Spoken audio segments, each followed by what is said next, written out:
وعلى الله قصد السبيل ومنها جائر। এরপরে আরেকটি কথা বলবো, এই যে প্রত্যেক মসজিদের মহল্লা একটা আছে না, মসজিদ কেন্দ্রিক মহল্লা নির্ধারিত হয়, জোরে বলেন ঠিক কিনা?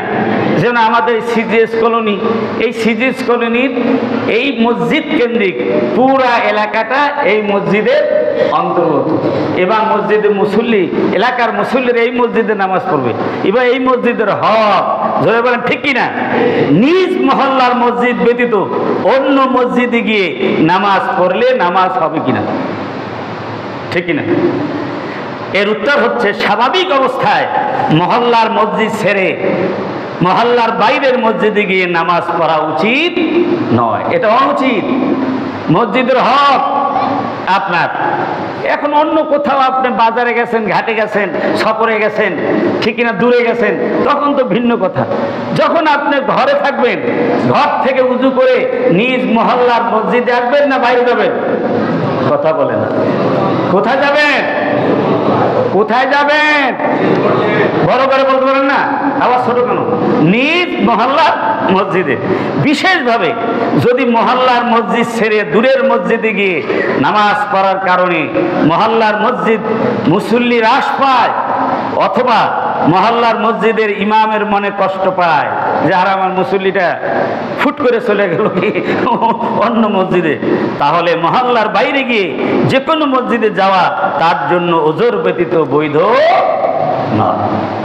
কোন ওজর যদি থাকে, মাকুলি ওজর, যে ওজর গ্রহণযোগ্য, সেই রকম কোন ওজর থাকলে সেই ওজরের কারণে কখনো কখনো যেতে পারবে, নিয়মিত যেতে পারবে না। মনে থাকবে আপনাদের, নিয়মিত যেতে পারবে না। সুতরাং সিজিএস কলোনির এলাকায়, এই মহল্লায় যত আমরা মুসলমান এলওটি বসবাস করি, সবাই আমরা নামাজ পড়বো কোথায় বলেন? সবাই সিজিএস কলোনি মসজিদে।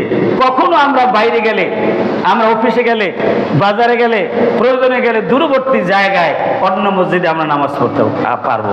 হাদিস শরীফে এসেছে, হযরত আব্দুল্লাহ ইবনে ওমর রাদিয়াল্লাহু তাআলা থেকে বর্ণিত, রাসূলুল্লাহ সাল্লাল্লাহু আলাইহি ওয়াসাল্লাম বলেছেন, মানুষ যেন তার পার্শ্ববর্তী তথা মহল্লার মসজিদে নামাজ পড়ে এবং এই মসজিদে সেই মসজিদে করে না বেড়ায়। অর্থাৎ কখনো এখানে কখনো এখানে, এই যে ধরনের মানে সুবিধাবাদী, মানে এই ধরনের নামাজ পড়া কি শোভনীয় নয়? তাবরানী শরীফ। এবারে একটা কথা আছে, প্রশ্ন, ইমাম বা মসজিদ কমিটির সাথে দ্বন্দ্ব থাকায় নিজ মহল্লার মসজিদ ছেড়ে অপর মহল্লার মসজিদে নামাজ আদায় করা জায়েজ হবে কি? মনে করেন কোনো কারণে মসজিদ কমিটির সাথে দ্বন্দ্ব হতেই পারে, ঠিক কিনা বলেন? বা ইমাম সাহেবকেও আপনার ভালো না লাগতে পারে, কোনো কারণে মানি হতে পারে। এখন এই কারণে নাখোশ হয়ে আপনি অন্য মসজিদে, অন্য মহল্লার মসজিদে আপনি কি নামাজ পড়তে পারবেন?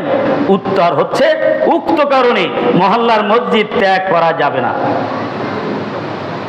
ওই কারণে মহল্লার মসজিদ ত্যাগ করা যাবে না। মসজিদ কার ঘর?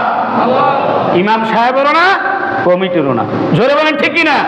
কমিটির সাথে দ্বন্দ্ব বাইরে, কিন্তু মসজিদে কারোর সাথে কোনো দ্বন্দ্ব নাই। হাদিস শরীফে এসেছে, নিয়মিত মহল্লার মসজিদে নামাজ আদায় করলে করতে করতে একদিন মনোমালিন্য এবং দ্বন্দ্ব কমে যাবে। জোরে বলেন ঠিক কিনা? দ্বন্দ্ব হতে পারে, যখন বারবার নামাজ পড়বেন, সালাম কালাম হবে, তখন একদিন এই দ্বন্দ্ব মানে দ্বন্দ্ব বন্ধ হয়ে যাবে, বন্ধ হয়ে ভ্রাতৃত্ব মহব্বত সৃষ্টি হতে পারে। কারণ আগে আপনার মহব্বত ছিল না, আগে তো মহব্বত ছিল, মাঝখানে শয়তানের দ্বন্দ্ব লাগাই দিছে। এখন আপনার যখন আপনি নিয়মিত হবেন, দ্বন্দ্ব বিদ্বন্দ্ব সবগুলি বন্ধ হয়ে মহব্বতে পরিণত হবে। জোরে বলেন ঠিক কিনা?